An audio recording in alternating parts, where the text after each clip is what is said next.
Praise the lord. మన ప్రభువును రక్షకుడైన క్రీస్తు యేసునామములో మీకు అందరికీ వందనాలు తెలియపరుస్తున్నాను. అందరూ బాగున్నారండి? దేవుని మహాకృపను బట్టి మీరు అందరూ క్షేమంగా, సంతోషంగా, ఆనందకరంగా ఉన్నారని తెలుస్తూ ఉన్నాను. గత పునరుద్ధాన దినం నుంచి ఈ పునరుద్ధాన దినం వరకు ఆయన రెక్కల చోట్ల మనం బలపరిచి, భద్రపరిచి, క్షేమం ఇచ్చి నడిపించిన దేవునికి వందనాలు తెలియపరుస్తున్నాను. మీరు కూడా ప్రార్థనలోను, వాక్యములోను మరి దేవుని యందు విశ్వాసం కలిగి ప్రతి క్షణము దేవుని ఆశ్రయిస్తూ మరి మంచి కుటుంబములుగా, మంచి వ్యక్తులుగా మీరు ఉన్నారని నేను నమ్ముచున్నాను. మరి దయచేసి ఆ విధంగా దేవుని యొక్క సన్నిధిలో వాక్యానుసారంగా మీరు బ్రతకాలని ప్రభువుని బట్టి మరొకసారి హెచ్చరిస్తూ ఉన్నాను. అలాగే ఈ యొక్క ఆదివారము ఆరాధన కార్యక్రమంలో మరి ఈ వీడియో ద్వారా మళ్ళీ మీ ముందుకు రావడానికి దేవుడు ఇచ్చిన ఇక మంచి తరుణమును బట్టి దేవునికి వందనాలు చెల్లిస్తూ మరి ఆరాధన కార్యక్రమాన్ని మరి సంఘంలో ఎలాగైతే మనం ఆరాధిస్తూ ఉంటామో అలాగే మీ కుటుంబాల్లో మరి మీరు మీ కుటుంబీకులందరూ కలిసి దేవుని సన్నిధిలో ఉండి వాక్యం ఆలకించాలని ప్రభువుని బట్టి మనం చేస్తున్నాను. మరి కార్యక్రమాన్ని ప్రార్థన ద్వారా మొదలు పెట్టుకుందాం. ప్రార్థన చేసుకుందాం. పరిశుద్ధుడైన మా తండ్రి, జీవగల మా యేసయ్య, జీవాధిపతిని కొందనాలు, స్తుతులు, స్తోత్రంలో ప్రభువా, స్తుతులకు పాత్రుడా, స్తోత్రార్కుడా నీకు వందనాలు తండ్రి. స్తుతి సింహాసనాసీనుడా నీకు వందనాలు. వెలుపులలో మహనీయుడు ప్రభువా, నీవే వందనాలు, స్తుతులు, స్తోత్రములు చెల్లించుకుంటూ ఉన్నాము.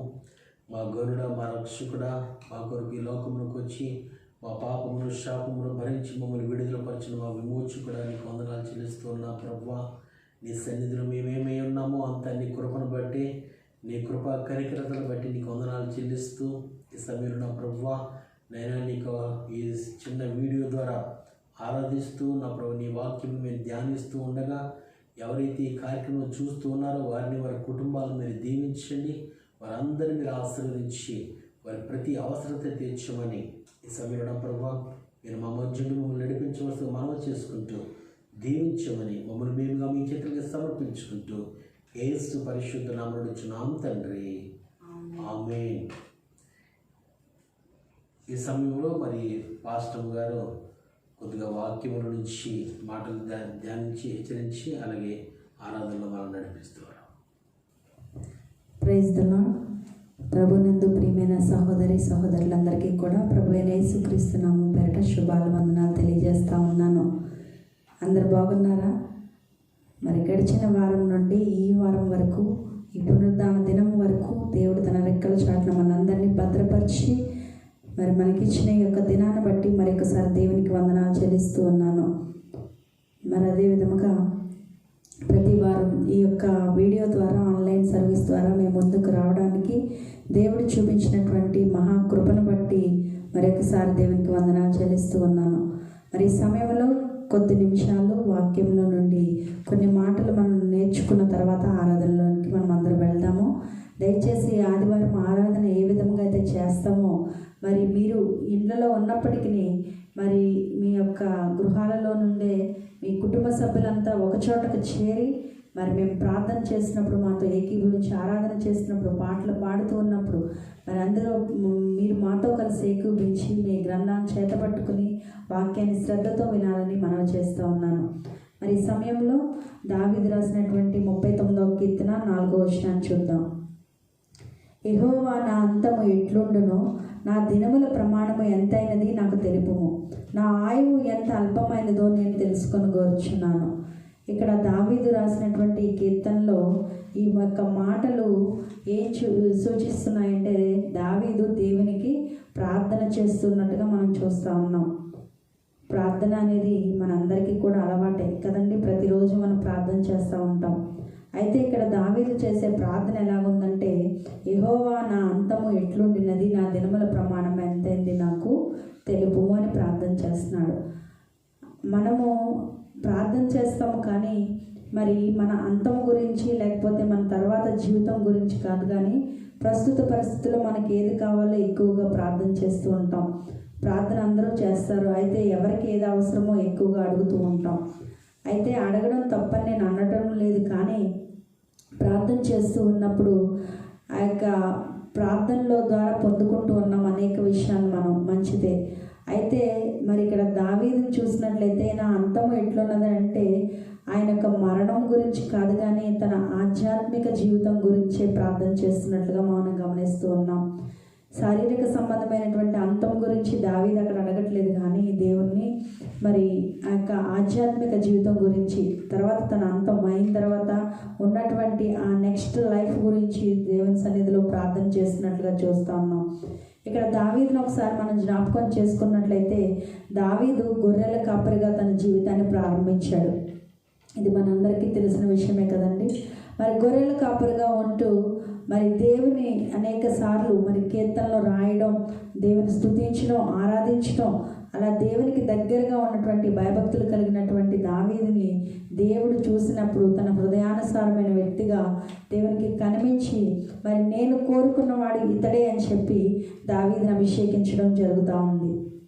ఆ తర్వాత మరి దావీదు అభిషేకించబడి మరి ఇజ్రాయెల్కి రాజు అయినప్పుడు మరి తన యొక్క జీవితాన్ని మరి ఒక రాజుగా మొదలుపెట్టాడు. అంటే గొర్రెల కాపరి నుండి రాజుగా ఇజ్రాయెల్కి మారిపోయాడు. తన జీవితం ఒక మంచి పరిస్థితిలో, ఒక ఉన్నతమైన స్థానంలో ఉంది. అలాంటప్పుడు తన అంత ఉన్నతమైన స్థితిలో ఉండి కూడా ఏమని ప్రార్థన చేస్తున్నాడంటే, తన అంతము ఎట్లున్నది, నా అంతం ఎట్లుండినది, నా దినముల ప్రమాణము ఎంతైనది నాకు తెలుపమని దేవుని సన్నిధిలో ప్రార్థన చేస్తూ ఉన్నాడు. ఎందుకంటే దావీదుకి తెలుసు ఒక వ్యక్తి యొక్క జీవితం ప్రారంభ దశ అంత ముఖ్యం కాదు కానీ మరి అంతము అంటే అంతిమ దశ అన్నది చాలా ప్రాముఖ్యమైనదని దావీదుకి తెలుసు కనుక మరి ఆ విషయంలో అందుకే నా అంతం ఎట్లా ఉంటుందని దేవుని సన్నిధిలో ప్రార్థన చేస్తూ ఉన్నాడు. ఎందుకంటే ప్రసంగి 7:8 మనందరికీ తెలిసిన వాక్యము, కార్యారంభము కంటే కార్యాంతం మేలని దేవుని లేఖనాలు సెలవిస్తూ ఉన్నాయి. నిజమే, ఒక పనిని ప్రారంభించినప్పుడు అది ఏ విధంగా ప్రారంభించామన్నది ముఖ్యము కాదు కానీ దాన్ని ఏ విధంగా కంప్లీట్ చేసాం లేదా పూర్తి చేసామన్నది చాలా ప్రాముఖ్యతను ఇస్తుంది. ఆ యొక్క పని వల్ల అది ముగించబడిన తర్వాత ఎంతమందికి దీవెనకరంగా ఉంది, ఎంతమందికి ఆశీర్వాదకరంగా అన్నదే ప్రాముఖ్యత. కాబట్టి ఒక పనిని చేసినప్పుడు అది ప్రయోజనకరంగా ఉందా లేదా అన్నది మనం చూస్తూ ఉంటాం. అలాగే దావీదు కూడా తన జీవితంలో గొర్రెల కాపరిగా ఉన్న నన్ను దేవుడు హెచ్చించాడు, రాజును చేశాడు, అనేక యుద్ధాలలో నుండి నాకు విజయం ఇచ్చాడు, నాకు శక్తినిచ్చి నన్ను బలపరిచాడు.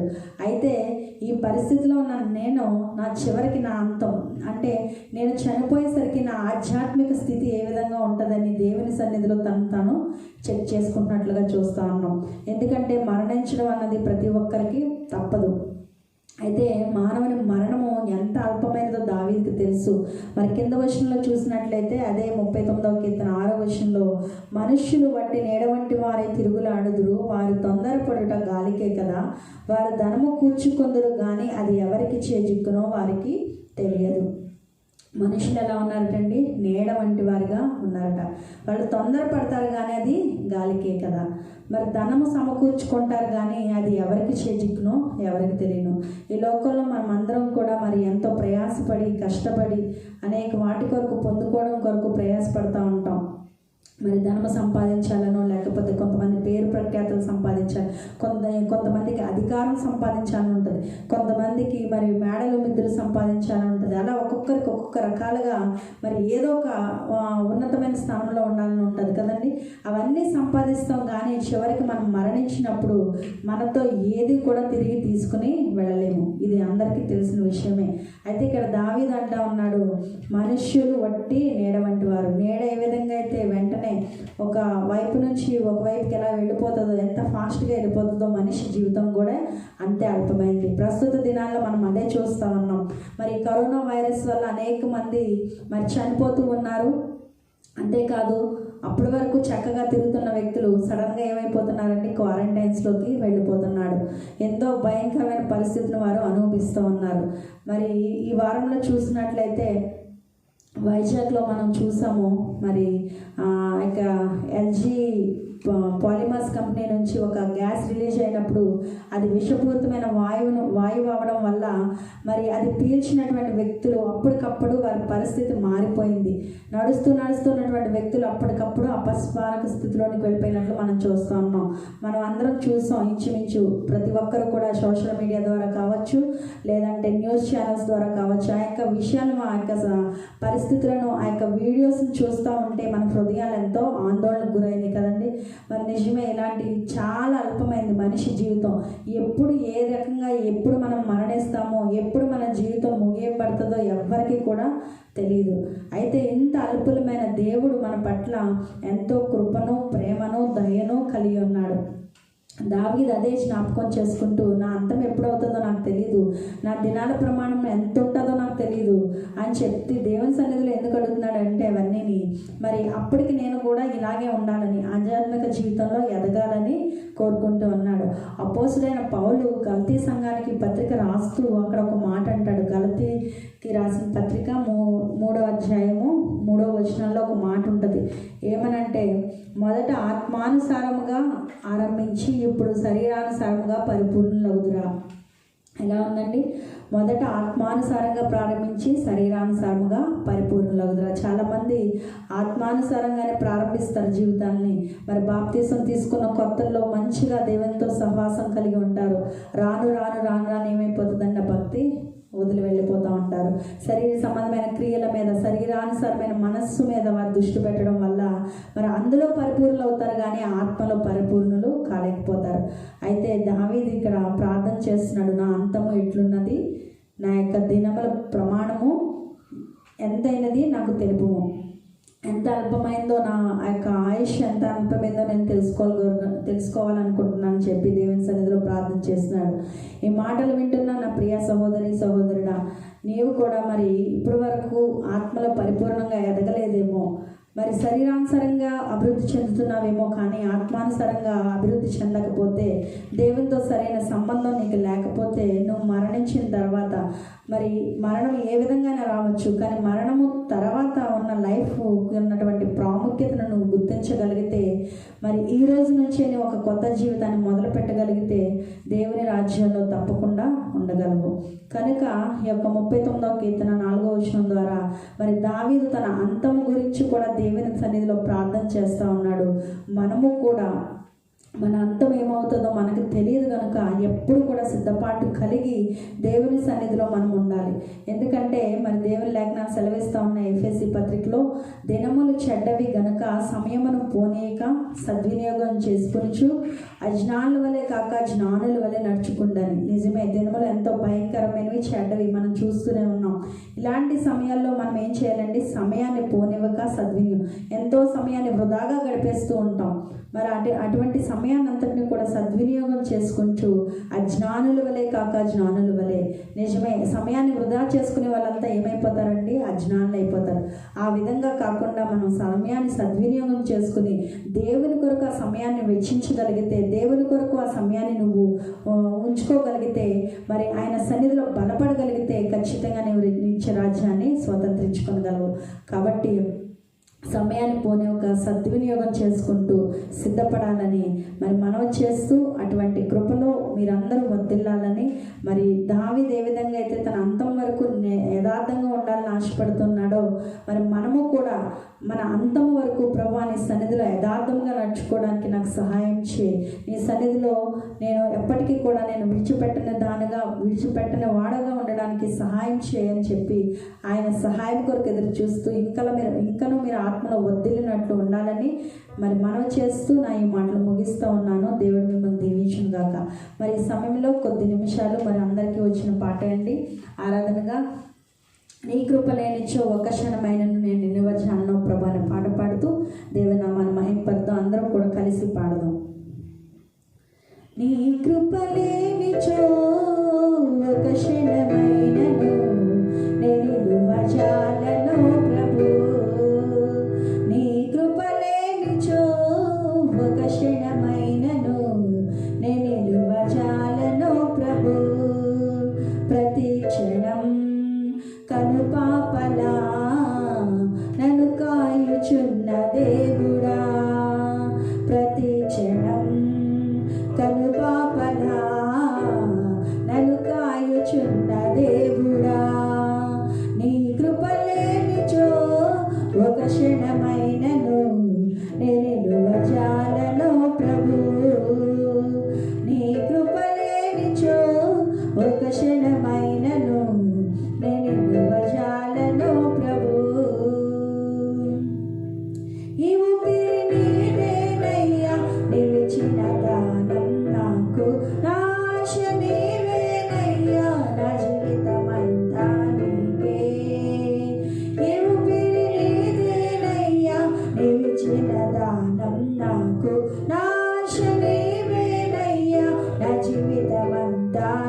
నీకే. నిన్ను నే మరతునా మరువను ప్రభు, నిన్ను నే వీడుదునా విడువను ప్రభు, నిన్ను నే మరతునా మరువను ప్రభు, నిన్ను నే వీడుదునా విడువను ప్రభు. నీ కృప లేనిచో ఒక క్షణమైనను చాలను ప్రభు, నీ కృప లేనిచో ఒక క్షణమైనను చాలను ప్రభు.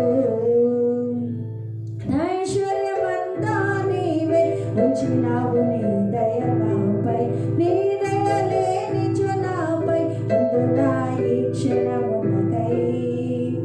ఐశ్వర్యమంతా నీవే ఉంచినావు, నీ దయ నాపై, నీ దయ లేనిచో నాపై ఉందునా ఈ క్షణమునకై. కాచి వచ్చినావయ్యా ఇంతవరకును, నన్ను వెళ్ళిపోదయ నాకున్న నీ కృప. కాచి వచ్చినావయ్యా ఇంతవరకును, నన్ను వెళ్ళిపోదయ నాకున్న నీ కృప. నీ కృప లేనిచో ఒక క్షణమైనను నిలువజాలను ప్రభు, నీ కృప లేనిచో ఒక క్షణమైనను నిలువజాలను ప్రభు.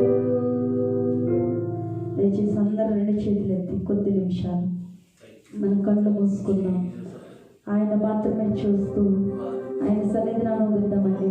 ఉదయకాల సమయంలో ప్రియ సహోదరి సహోదరుల నోరు తెరిచి ఆయన స్తుతిద్దామండి. ప్రతి ఒక్కరు నిజమే ప్రభా, నీ కృప లేనిది ఒక్క క్షణము కూడా కానీ నిలబడలేమయ్యా. యేసయ్యా, మా పట్ల చూపిస్తున్నా నీ దయ కొరకే వందనాలయ్యా, నీ కృప కొరకే వందనాలయ్యా, నీ ప్రేమ కొరకే వందనాలు ప్రభా. నీ ప్రతి ఒక్క దేవుని స్తుతులు చెల్లిద్దామండి. అయ్యా, నా ఆశ నీవే, నా సర్వము నీవే, నా శ్వాస నీవే ఉన్న దేవానికి స్తోత్రములు వందనాలు ప్రభా. నా ఐశ్వర్యం అంతా నీవే తండ్రి, నేను కలిగి ఉన్నదంతా నీదే ప్రభా. సమస్తము నీవు లేకుండా ఏది కలగలేదయ్యా నా జీవితంలో. నేను కలిగి ఉన్న స్థితి ఏదో అది నీ వల్ల మాత్రమే కలిగింది ప్రభా. అని కొద్ది నిమిషాలు దేవుని స్తుతిద్దామండి. యేసయ్యానికి స్తోత్రములయ్యా, స్తోత్రములు స్తోత్రములు స్తోత్రములు. కాచి ఉంచావయ్యా ఇంతవరకు నీకు స్తోత్రములయ్యా, నీకు వందనాలు ప్రభా. కంటికి రెప్పలను కాపాడుచున్న యేసయ్యా నీకు వందనాలు స్తోత్రాలు ప్రభా. యేసయ్యా, నా ఊపిరి నీవేనయ్యా, నీవు ఇచ్చిన దానము ప్రభా.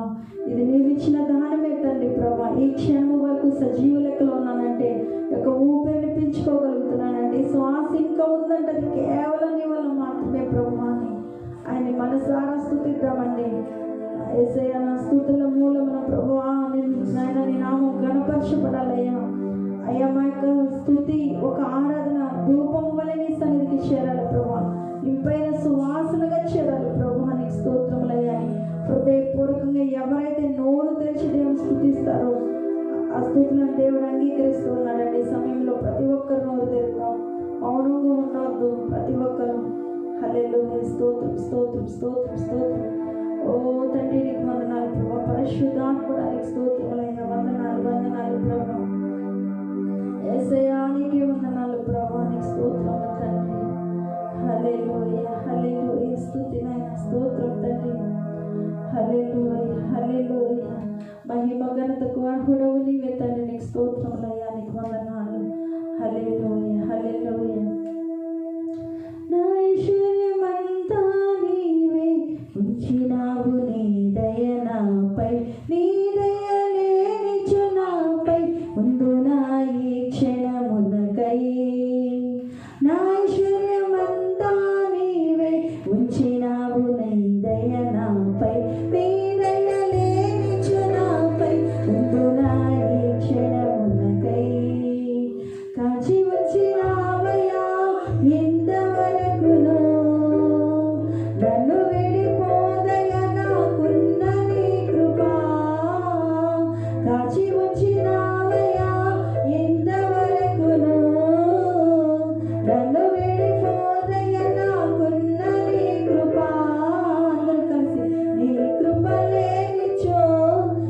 క్షణమైనను నిలువజాలను ప్రభు.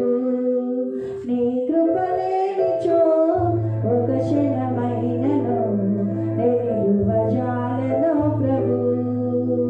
ప్రతి క్షణం కనుపాపలా నన్ను కాయుచున్న దేవుడా. ప్రతి క్షణం కనుపాపలా నన్ను కాయుచున్న దేవుడా. నీ కృప లేనిచో ఒక క్షణమైనను నిలువజాలను ప్రభు. తండ్రి నీ స్తోత్రాలు వందనాలు స్తుతులు చెల్లిస్తున్నాం ప్రభు. నిజమే తండ్రి, నీ కృప లేనితే మేము ఒక్క క్షణము కూడా నిలవజాలేమయ్యా. ఇంతవరకు మమ్మల్ని కాల్చి ఉంచినావయ్యా, నీకు వందనాలు, నీకు స్తోత్రములు ప్రభు. అయ్యా నా మమ్మల్ని విడిచిపోదయ్యా, నీ దయ మమ్మల్ని విడిచిపోలేదు ప్రభు, నీ కరుణ మమ్మల్ని విడిచిపోలేదయ్యా. నీకు స్తుతించవలసినందుగా నేను స్తుతించకపోయినప్పటికీ, నేను ప్రార్థించవలసినగా నేను ప్రార్థించకపోయినప్పటికీ, అనేక అవిధేయతలు మాలో ఉన్నప్పటికీ ప్రభు, ఇంతవరకు నీ కృపలో మమ్మల్ని భద్రపరిచిన దేవానికి స్తోత్రాలు వందనాలు స్తుతులు చెల్లిస్తున్నాం ప్రభు. మా రాజా, మా యేసయ్య, మా గొప్ప కాపరి, నీకు వందనాలు స్తోత్రాలు చెల్లిస్తున్నాం తండ్రి ప్రభు. అద్వితీయుడానికి వందనాలు ప్రభు. ఆది సంబోధుడానికి స్తోత్రములయ్యా. మహిమగల రాజా, మహోన్నతుడానికి స్తోత్రములు ప్రభు. సర్వశక్తిమంతుడ, సర్వాధికారి, నీకు వందనాలు చెల్లిస్తున్నాం తండ్రి. అయ్యా మేము కూర్చుండుట లేచుట సమస్తం ఎరిగినటువంటి దేవుడు అయ్యా, నీకు వందనాలు. నీకు మరుగైంది ఏది లేదు ప్రభు, నీకు స్తోత్రాలు వందనాలు చెల్లిస్తున్నాం. ఆయన యొక్క ఉదయకాల సమయంలో మరి ఒకసారి ఆయన తండ్రి యొక్క సంఘముతో ద్వారా తండ్రి ప్రభు ఆన్లైన్ సర్వీస్ ద్వారా నీ సన్నిధిలో ప్రార్థన చేయడానికి ప్రభు, పాటలు పాడడానికి, నేను ఆరాధించడానికి, నీ నామాన్ని గణపరచడానికి నీవు ఇచ్చిన గొప్ప ధన్యతను బట్టి నీకు వందనాలు చెల్లిస్తున్నావు ప్రభు, నీకు స్తోత్రములు వందనాలు ప్రభు. ఇదిగో తండ్రి యొక్క సమయంలో ఆయన మా ప్రార్థన మీరు జ్ఞాపకం చేసుకోమని అడుగుతున్నాం ప్రభు. నువ్వు మాకు ఇచ్చిన వాగ్దానం ఎంతో అమూల్యమైనది అయ్యా. నాయన నా పేరు పెట్టబడిన నా జనులు తమను తాము తగ్గించుకొని నాకు ప్రార్థన చేసి వారి పాపములను ప్రార్థన చేసిన ఆకాశం నుండి నేను వారి ప్రార్థనలు విని వారి పాపములు క్షమించి వారి దేశంలో స్వస్థపరుచున్నాను ప్రభా.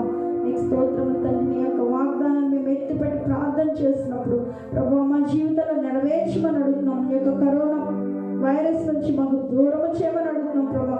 మా యొక్క ప్రాంతంపై నాయన నీ యొక్క కరోనా వైరస్ పనిచేయనివ్వద్దయ్యా. నీకు స్తోత్రములు తండ్రి. నాయన యొక్క లాక్డౌన్ నుంచి మేము అతి త్వరలో బయటకు వచ్చి ప్రభా మరలా తండ్రి ప్రభా సంఘాలుగా ప్రభా నిన్ను ఆరాధించడానికి, నీ సన్నిధిలో నీ మందిరంలో నిన్ను స్తుతించడానికి గొప్ప కార్యం జరిగించమని అడుగుతున్నాను. మా దేశంను స్వాధీనపరచుకోండి అయ్యా. ఇప్పటికే నాయన ఆ యొక్క అనారోగ్యంతో బాధపడుతూ హాస్పిటల్స్లో ఉన్నటువంటి బిడ్డలని జ్ఞాపకం చేసుకోండి. నీ యొక్క గాయపడిన హస్తంతో ముట్టి స్వస్థపరిచి లేవనెత్తమని అడుగుతున్నాం ప్రభా. నీకు స్తోత్రంలో ఇదిగో అనేక ప్రాంతాల్లో ప్రభా మరి జరిగినటువంటి ప్రమాదాలు ప్రభా, ఎంతో మంది తండ్రి చనిపోయారు ప్రభా. ఇదిగో ట్రైన్ యాక్సిడెంట్ ద్వారా తండ్రి నాయన, అదేవిధంగా తండ్రి ప్రభా యొక్క గ్యాస్ రిలీజ్ అవ్వడం వల్ల ఎంతో మంది ప్రాణాలు కోల్పోయారు. ఎంతో మంది అపస్మారక స్థితిలో ఉన్నారు. ఎవరు లేవనెత్తమని అడుగుతున్నాం తండ్రి. ఆయన నీ బిడ్డలుగా ప్రార్థన చేస్తున్నాం. మా విజ్ఞాపన మీరు ఆలకించమని అడుగుతున్నాం ప్రభా. మీ సహాయం చేయండి. ఈ సమయంలో ప్రభా వాక్యం వినబోతున్నాను ప్రభా. మా హృదయాన్ని సిద్ధపరచమని అడుగుతున్నాను ప్రభా. ఎందుకంటే నీ మాటలు మమ్మల్ని బ్రతికించేవి, మాకు ధైర్యం ఇచ్చేవి, మమ్మల్ని బలపరిచేవి, మాకు శక్తినిచ్చేవి నీ మాటలే కనుక నీ దాసును బలపరిచి నూరంతల ఆత్మాభిషేకంతో నింపి నడిపించి ప్రభా మాకు కావాల్సినటువంటి ఆదరణ కలిగినటువంటి వాక్యాలు మీరు మాకు తెలియపరవలసిన మనం చేసుకుంటూ ప్రభా ఇదిగో ఈ యొక్క కార్యక్రమంలో ఈ యొక్క సర్వీస్లో ఉన్నటువంటి ఆన్లైన్ సర్వీస్లో ఉన్న ప్రతి బిడ్డను మీరు జ్ఞాపకం చేసుకోండి. ప్రతి వ్యక్తిగత జీవితాన్ని, ప్రతి కుటుంబాన్ని మీరు జ్ఞాపకం చేసుకుని వారికి కావాల్సిన ప్రతి అవసరతను నీ మహిమేశ్వరం చెప్పిన తీర్చవలసిన మనవి చేస్తూ ఆయన ప్రార్థనలు ఆలకించి వాళ్ళ సర్వ శరీరాలకు మీ వద్దకు వచ్చేదని లేఖన సెలవిస్తూ ఉన్నాయి కనుక ప్రతి ప్రార్థన మీరు అంగీకరించి గొప్ప జవాబులు ప్రతి ఒక్కరికి మీరు దయచేసిన మనవి చేస్తూ కృంగిన వారిని లేవనెత్తండి ప్రభావ, బలహీనలు బలపరచండి, బందీలైన వారిని విడిపించమని దేవానికి వందనాలు చెల్లిస్తూ మీరే మహిమగంత ప్రభావాలు పొందమని యేసు పరిశుద్ధ నామమును బట్టి అడుగుచున్నాను మా పరమ తండ్రి. ఆమేన్.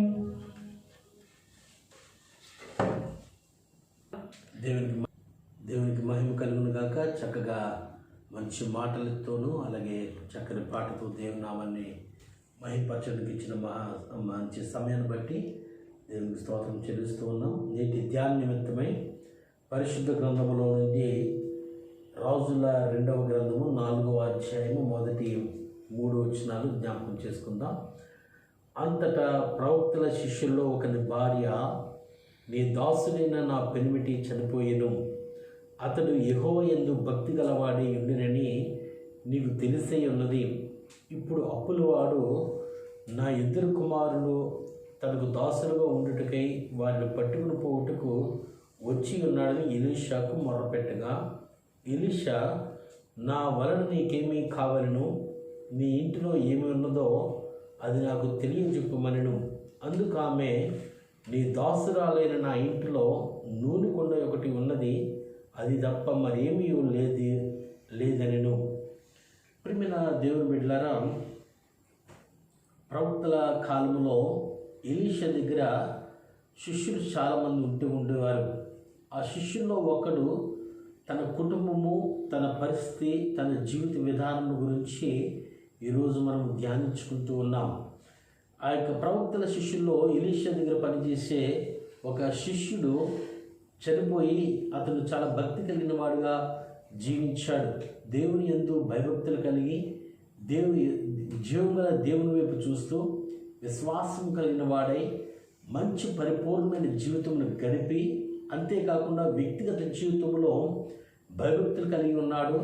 అలాగే తన భార్యను, తన పిల్లలను కూడా భక్తి జీవితంలో, దేవుని ఆశ్రయించగలిగే జీవితంలో, దేవుని సన్నిధిలో భక్తి విశ్వాసం కలిగిన బిడ్డలుగా నడిపించడానికి ఒక సాధకుడుగా ఉన్నట్లుగా మనం చూస్తూ ఉన్నాం.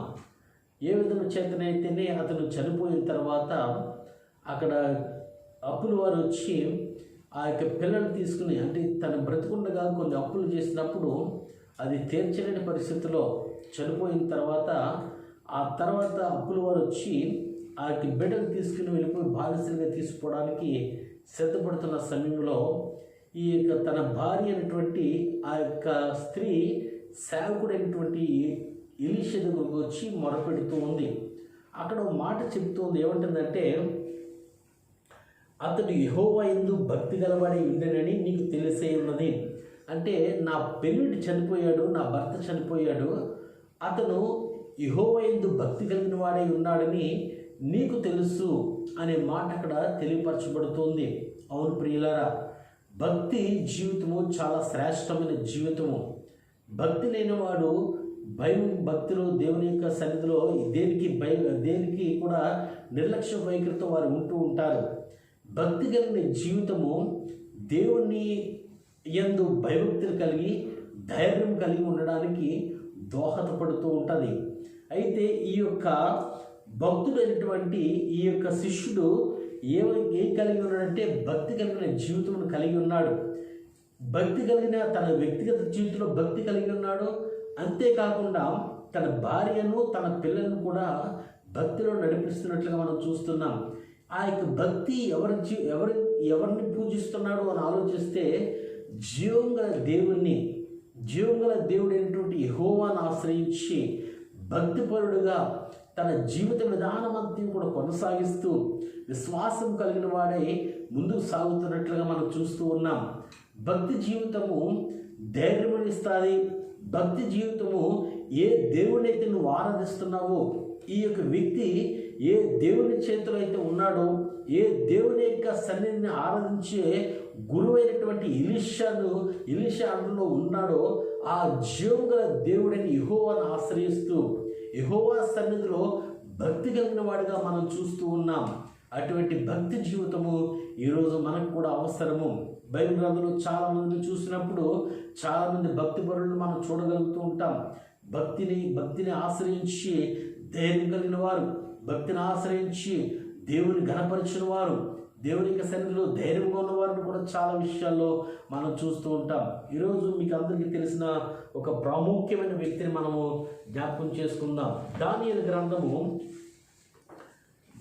గ్రంథము 6వ అధ్యాయము 10వ వచనంలో చూస్తే ఒక మాట అక్కడ కనబడుతూ ఉంటుంది.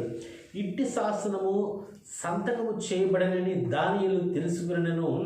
అతడు తన ఇంటికి వెళ్ళి యథాప్రకారముగా అనుదినము ముమ్మారు మోకాళ్ళుని తన ఇంటి పైగది కిటికీలు యెరూషలేము తట్టునకు తెరవబడి ఉండగా తన దేవునికి ప్రార్థన చేయించు ఆయనను స్తుతించుచూ వచ్చెను. దానియేలు జీవితంలో మరి బబులోను దేశమునకు ఒక బానిసగా వచ్చిన వ్యక్తి అయినప్పటికీ దేవుని యందు భయభక్తులు కలిగి ఉన్నాడు కనుక, దేవుని శక్తిని ఎరిగినవాడు కనుక, జీవం గల దేవుని ఆశ్రయించినవాడు కనుక, ఎంతో పరిపూర్ణమైనటువంటి నమ్మకం కలిగిన వాడు కనుక తను తినే తిండి విషయంలో కావచ్చు, త్రాగే నీటి విషయంలో, లేకపోతే ద్రాక్షరసం విషయంలో కూడా మరి రాజు తినే భోజనానికి తినకుండా తన సొంతంగా లేకపోతే కాయగూరల భోజనంతో మరి అతను భోజనం చేసినట్లుగా మనం చూస్తూ ఉంటాం. అలాగా భక్తి జీవితాన్ని కొనసాగించి దేవుని ఆశ్రయించి అనేక రకమైన పరిస్థితుల నుంచి ఒక్కొక్క మెట్టుగా ఎక్కుతూ వచ్చి చివరికి దర్యావేషు సమయంలోకి వచ్చేటప్పటికి దర్యావేషు 120 అధిపతుల మీద ప్రధానమంత్రులుగా 3 నియమించాడు. ఆ 3 ప్రధానమంత్రులుగా ఉన్నారు. అయితే దర్యావేషు మాత్రము రాజుగా ఉన్నాడు, 3 ప్రధానమంత్రులు ఉన్నారు. మిగతా అధికారులందరూ కూడా ప్రధానమంత్రుల దగ్గర పని చేయాలి. ఆ 3 ప్రధానమంత్రుల్లో శ్రేష్ఠుడు ముఖ్యుడు దానియేలు మాత్రమే. అంటే ఈక్వల్ రాజు తర్వాత రాజుగా మనం చూడవచ్చు. అటువంటి దానియేలు దేవుని సన్నిధిలో భక్తి కలిగిన జీవితం కొనసాగిస్తున్న సమయంలో ఆ యొక్క పరాయి దేశం నుంచి ఇక్కడికి బానిసగా వచ్చాడు. ఇక్కడ ఉంటున్నాం, ఇక మంచి పరిస్థితులకు మంచి హోదాలకు వచ్చేసాడు.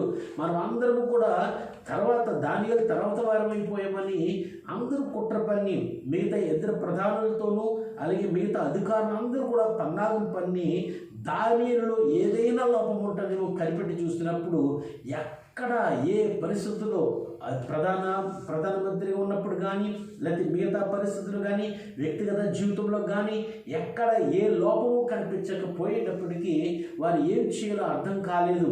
అటువంటి సమయంలో దానియేలు నిత్యము రోజుకు 3 సార్లు యెరూషలేము తట్టు కిటికీ తెరవబడిన ఆ యొక్క అంతఃపురంలోంచి ప్రార్థన చేస్తున్న సమయంలో చూచి అప్పుడు ఒక సిద్ధపాటుకు వారు వచ్చారు. ఏమిటి అంటే దానియేలు ఆ యొక్క ప్రజలందరూ కూడా ప్రజలందరూ ఎవరిని పూజించాలంటే ఈ రాజును మాత్రమే, మిగతా ఎవరిని ఏ దేవుని పూజించడానికి వీల్లేదు, ఏ మనిషిని పూజించడానికి వీల్లేదు, ఏ దేవతని పూజించడానికి వీల్లేదు. రాజు తప్ప మరి ఎవరిని పూజించడానికి వీల్లేదు. ఒకవేళ రాజును తప్ప ఎవరినైనా పూజిస్తే వారు సింహముల బోనులో వేయబడుదురని ఒక శాసనాన్ని తయారు చేసి రాజుగారు ఆమోదముద్ర వేయించుకుని అది చేస్తున్న సమయంలో కూడా దానియేలు దేవుని ఆరాధిస్తున్నట్లుగా లేకపోతే ప్రార్థన చేస్తున్నట్లుగా లేకపోతే దేవుని యందు భక్తి కలిగినట్లుగా మనం చూస్తూ ఉన్నాం. అందుకే 10వ వచనంలో ఒక మాట ఉంటుంది, ఇట్టి శాసనము తయారు చేయబడిన సంతకం చేయబడనని దానియేలు తెలుసుకున్నప్పటికీ కూడా, అంటే ఇది శాసనము సిద్ధపాటు అయిపోయిందని తయారైపోయిందని తెలిసినప్పటికీ కూడా ఏమవుతుందంటే దేవుని సన్నిధిలోకి వచ్చి ప్రార్థన చేస్తున్నాడు. అంటే శాసనాలు కానీ శ్రమలు కానీ ఆ యొక్క పరిస్థితులు కానీ ఎటువంటి పరిస్థితులు కూడా దానియేలు ఏమీ చేయించాలవు. ఎందుకు అనంటే సర్వోన్నతుడైన దేవుణ్ణి కలిగి ఉన్నాడు కనుక, దేవుని ఆరాధించేవాడు కనుక, దేవునామాన్ని మహిమపరచువాడు కనుక. ప్రియ దేవుని సంగమా, ఈరోజు నువ్వు ఆరాధిస్తున్న దేవుడు గనుడు, నువ్వు ఆరాధిస్తున్న దేవుడు సజీవుడు సుమ, నువ్వు ఆరాధిస్తున్న దేవుడు మహనీయుడు, సర్వలోకములకు సృష్టికర్త, సర్వలోకములకు ఆధారభూతుడు ఆయనే. ఆయన్ను కలిగి ఉన్నావు కనుక, మనం కలిగి ఉన్నాం కనుక ఆయన నామమును మనం గట్టిగా పట్టుకుని ఎన్ని శ్రమలు వచ్చినప్పటికీ, ఎన్ని వ్యాకులతలు వచ్చినప్పటికీ, ఎన్ని ప్రతికూల పరిస్థితులు వచ్చినప్పటికీ, ఎన్ని ఇటువంటి కరోనా వైరస్ లాంటి ఉపద్రవములు వచ్చినప్పటికీ, ఎన్ని బలహీనతలు మన జీవితంలో ఎంటర్ అయినప్పటికీ కూడా నువ్వు కలిగి ఉన్న దేవుని నువ్వు గట్టిగా పట్టుకోగలిగితే, నువ్వు దేవుని యందు విశ్వాసం ఉంచగలిగితే, ఆయన పూజించే దేవుడు సజీవుడని నువ్వు తెలుసుకుని, నువ్వు ఏ దేవుని అయితే నువ్వు ఆరాధిస్తున్నావో ఆ దేవుడు సజీవుడని నువ్వు తెలుసుకుని గట్టిగా ఆయన పట్టుకోగలిగితే, శ్రమలు వచ్చినా, ఇబ్బందులు వచ్చినా, కష్టములు వచ్చినా, మరి ఏమి వచ్చినా నేను ఏమి చేయించాను. ఎందుకంటే ఆయన చేతులు నీ మీద ఉన్నాయి, ఆయన హస్తములు నువ్వున్నావు కనుక, ఆయన బాహుల్యములు నువ్వు చెక్కబడ్డావు కనుక దేవుని యొక్క ఆశీర్వాదానికి కారకుడుగా ఉన్నామని ప్రభువును బట్టి మీకు తెలియపరుస్తూ ఉన్నాను. దేవునికి స్తోత్రం కలుగును గాక. అయితే దానియేలు దేవుని యొక్క సన్నిధిలో ఇటువంటి శాసనం తయారు చేయబడినప్పటికీ కూడా దేవుని విడవకుండా ఆ యొక్క జీవంగల దేవుణ్ణి, ఆ సజీవుడైన దేవుణ్ణి, సర్వాధికారి అయిన దేవుణ్ణి ఆరాధిస్తూ భక్తి జీవితాన్ని కొనసాగిస్తున్న సమయంలో ఆ యొక్క చూచి, ఇదిగో నిన్ను తప్ప ఎవరిని ఆరాధించొద్దను కదా, ఈ దానియేలు దేవునికి మొరపెడుతున్నాడు, దేవునికి విజ్ఞాపన చేస్తున్నాడు, ప్రార్థన చేస్తున్నాడు కనుక ఇతని సింహం బోన్లో వేయడానికి అర్హుడు అని చెప్పినప్పుడు ఏమీ చేయలేని పరిస్థితుల్లో రాజుగారు బాధపడ్డారు. కానీ తప్పని పరిస్థితుల్లో సింహం బోన్లో వేసినప్పుడు దేవుని సందులో ఆ యొక్క దానియేలు సింహం బోన్లో పడిపోయాడు. కానీ దానియేలుకు అధైర్యం లేదు సుమా. కారణం ఏంటి తెలుసా?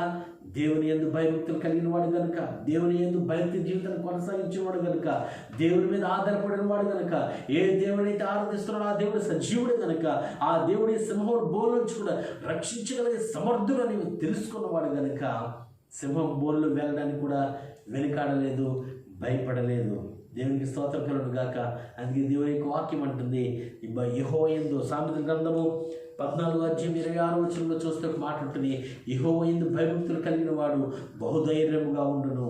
దేవుని యందు భయభక్తులు కలిగిన వాడు, దేవుని యందు భయభక్తి కలిగిన జీవితం కలిగిన వాడు ఎలా ఉంటాడు అంటే ధైర్యంగా ఉంటాడు. ఈరోజు నీ జీవితంలో ధైర్యంగా ఉన్నావంటే దానికి గల కారణం ఏంటి తెలుసా? నువ్వు జీవం గల దేవుణ్ణి ఆరాధిస్తున్నావు కనుక.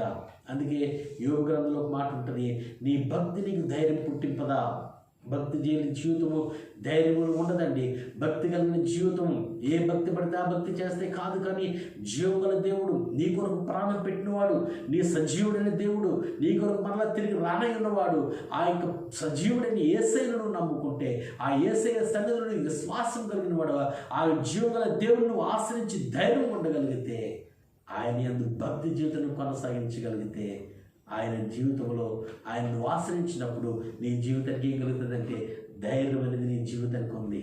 దేవునికి స్తోత్రం కలుగును గాక. దానియేలు జీవితంలో ధైర్యం కలిగి ముందుకు సాగాడు.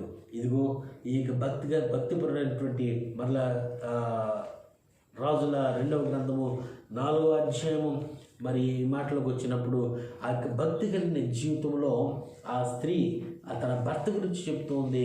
ఆ భక్తి తన జీవితంలో కూడా ఉంది కనుక ఇంక శ్రమ ఎదురవుతుంది. ఏంటి ఆ శ్రమ అంటే, అప్పులు వారు వచ్చారు. బ్రతుకున్న సమయంలో ఏదో కొద్దిపాటు అప్పులు చేసినప్పుడు తీర్చలేని స్థితిలో ఉండి ఆ యొక్క భర్త ఏ విధంగా చనిపోయాడు. కానీ ఇప్పుడు అప్పులు వారు వచ్చి పిల్లలు తీసుకుని వెళ్ళిపోదాం అనుకున్న సమయంలో, నా పిల్లలు లేకుండా నేను బ్రతకలేను కదా, నా పిల్లలు వెళ్ళిపోతే వాళ్ళు బానిసలుగా ఉంటారు, ఏ విధంగా ఆ భయంకర పరిస్థితుల్లో బానిసత్వం ఉంటారో అని చెప్పేసి ఎక్కడికి వస్తుందంటే ఎలీషా దగ్గరకు వచ్చి, ఇదిగో నా దాసులు ఆ యొక్క దాసులుగా ఉండడానికి అప్పులు కూడా వచ్చి నా పిల్లలు తీసుకోవాలని అనుకుంటున్నారని చెప్పేసి ఆ యొక్క ఎలీషా దగ్గరకు వచ్చి మొర్ర పెట్టినట్లుగా మనం చూస్తూ ఉన్నాం.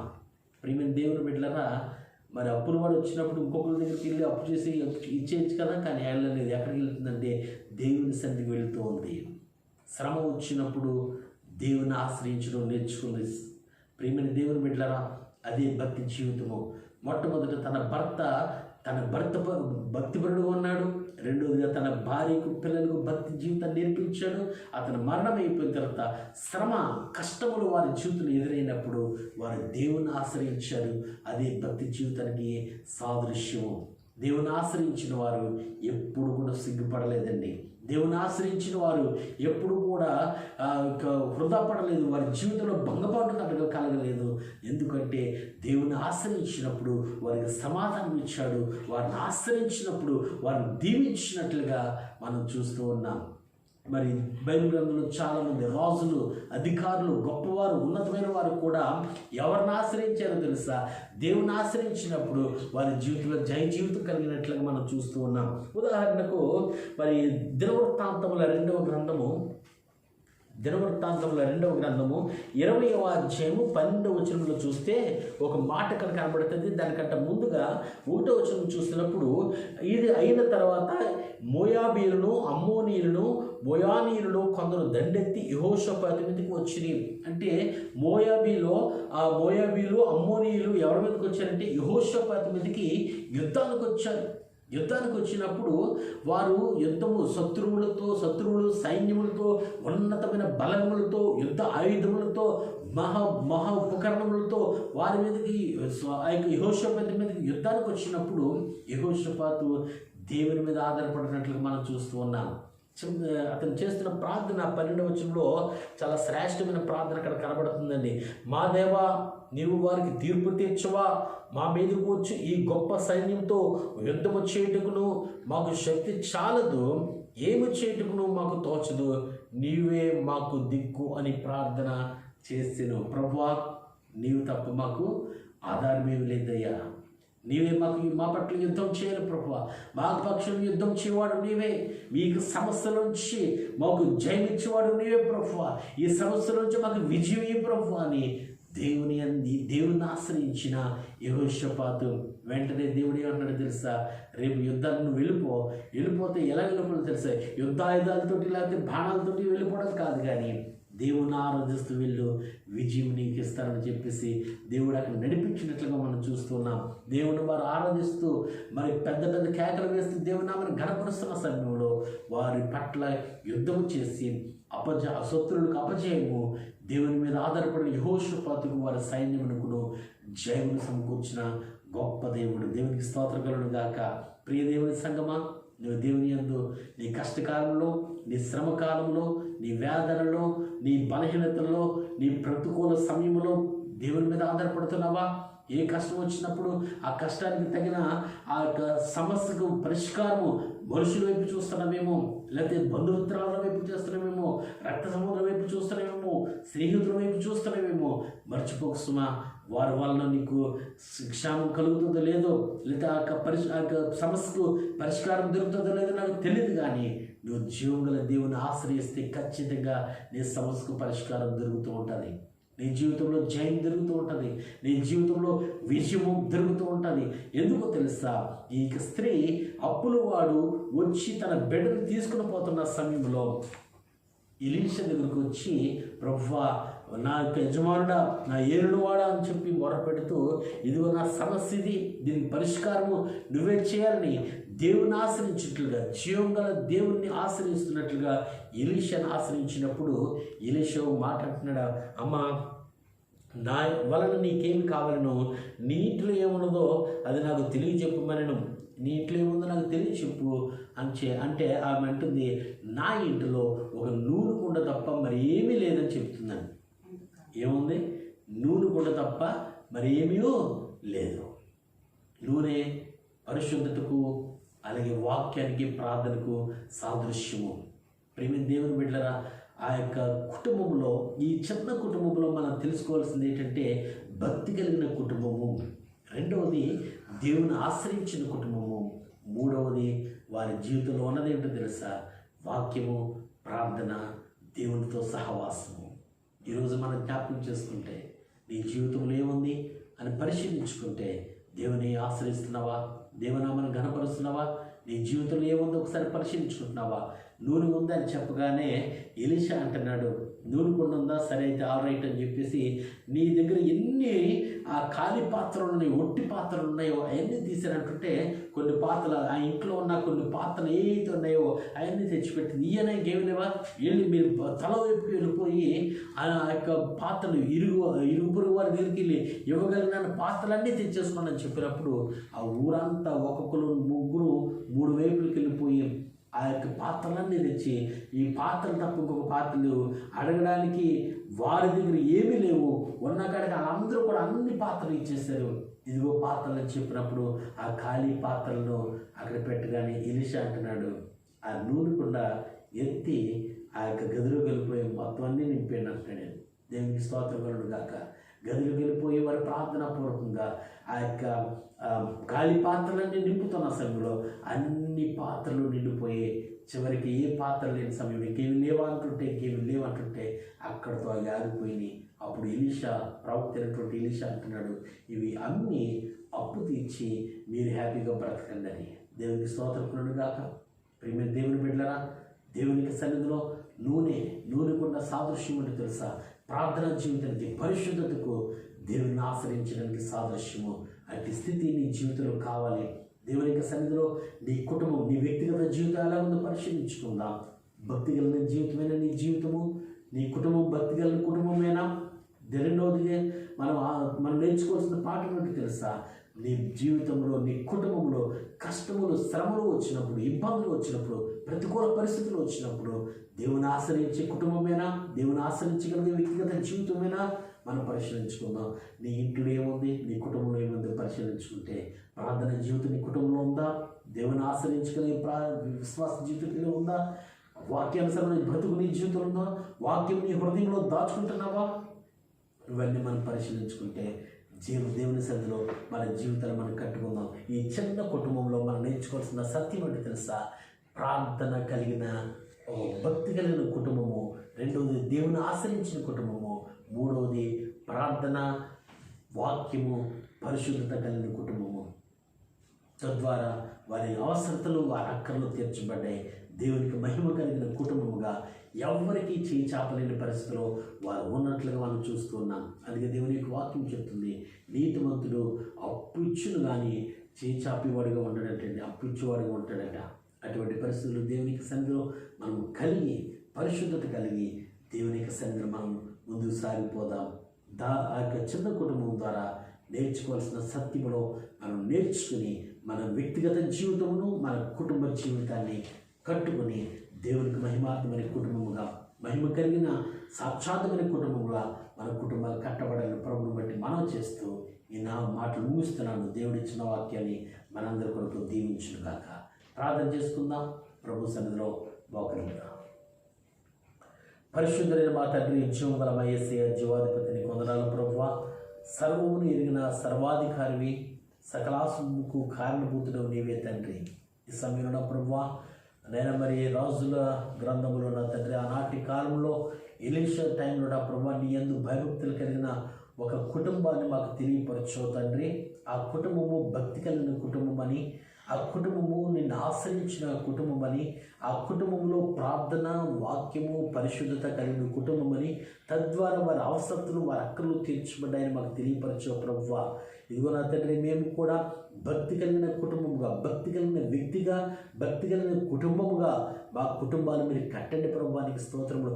ఆ విధంగా ఉండడానికి నీ పరిశుద్ధాత్మ సహాయత మాకు దయచేయండి. అలాగే నా ప్రభువా, ప్రతి అవసరతలో, ప్రతి అక్కర్లో మనుషుల వైపు, బంధువుల వైపు, రక్త సంబంధుల వైపు, స్నేహితుల వైపు, సహాయం చేయగలిగే నాదుల వైపు చూడడం కాదు ప్రభువా, నీ వైపు చూడగలిగే విశ్వాసమును, నీ తట్టు నిన్ను ఆశ్రయించగలిగే జీవితమును మీరు మాకు దయచేయండి ప్రభువానికి స్తోత్రములు. నేను అలాగే మా జీవితంలో, మా కుటుంబంలో, మా వ్యక్తిగత బ్రతుకుల్లో నా తండ్రి వాక్యము, పరిశుద్ధత, నేను ప్రార్థన జీవితం కలిగి నిన్ను గణపరిచే సాక్షులుగా మమ్మల్ని బలపరచమని వింటున్న మీ యొక్క వాక్యం వింటున్న ప్రతి కుటుంబాన్ని, ప్రతి వ్యక్తిని మీరు దర్శించిన ప్రభువా. నేను ఇక వీడియో ద్వారా ఎవరైతే నిన్ను నేను దర్శించారో వారందరినీ, వారి కుటుంబాలను మీరు దీవించండి ప్రభువా. వారి కలిగిన దాన్ని అంతటి మీరు ఆశీర్వదించండి. అలాగే మా సంఘములు కూడా మీరు ఆశీర్వదించండి. నేను మరి ప్రపంచంలో జరుగుతున్న ఈ భయంకరమైన కరోనా వైరస్ బట్టి ఎవరు ప్రాణ నష్టం కలగకుండా సహాయం చేయండి ప్రభువా. ఇక మీదట చాలు తండ్రికి ఉగ్రత ఆపమని అడుగుతున్నాను ప్రభువా. నీకు స్తోత్రములు తండ్రి. మా భారతదేశం క్షేమం దయచేయండి. ఎవరైతే ఇంకనూ మారు మనసు పొందలేదో వారందరూ మారు మనసు పొందడానికి, అంతటా అందరూ మారు మనసు పొంది నేను అంగీకరించే బిడ్డలుగా వారి జీవితంలో, వారి బ్రతుకులు మీరు మార్చమని అడుగుతున్నాను తండ్రి. జీవముల దేవుడు యేసే, ఆయన తప్ప మరొక దేవుడు లేడని వారు తెలుసుకునేటట్లు సహాయం చేయండి. అసత్యం నుంచి సత్యములకు నడిపించమని అడుగుతున్నాను ప్రభువా. నీకు స్తోత్రములు తండ్రి. అలాగే నా ప్రభువా, మా యొక్క రాష్ట్రమును మీరు దీవించండి. అధికారులను బట్టి, రాష్ట్ర ముఖ్యమంత్రులు బట్టి, మంత్రులు బట్టి, నేను రాష్ట్రపు అధికారులు బట్టి, అందరి బట్టి ప్రార్థన చేస్తున్న మీరు దీవించమని. అలాగే మమ్మల్ని, మా సంఘములు మీరు దీవించండి. ప్రతి క్రైస్తవ బిడ్డలు మీరు దీవించండి ప్రభా. క్రైస్తవులు నా తండ్రి దేశములకును, రాష్ట్రములకును, ప్రాంతములకును, నేను గ్రామములకును, పట్టణములకును మూల స్తంభములుగా మీరు నిలబెట్టమని అడుగుతున్నాను ప్రభా. సంఘములు మీరు దీవించమని, నీకే స్తుతి, మహిమ, ఘనత ఆరోపిస్తూ మమ్మల్ని మేము మీ చేతులకు సమర్పించుకుంటూ దీవించమని యేసు పరిశుద్ధ నామమున అడుగుచున్నాం తండ్రి. ఆమేన్. మన పరమ తండ్రిని దేవుని ప్రేమయు, కుమారుడిని యేసుక్రీస్తు కృపయు, పరిశుద్ధాత్మ అన్యోన్య సహవాసము ఇప్పుడు సర్వలోక పరిశుద్ధులందరికీ, ఆయన ప్రేమించి బిడ్డలకును, మనకును, మన సంఘములకు, మన కుటుంబాలకును సదాకాలం తోడేయుడును గాక. ఆమేన్.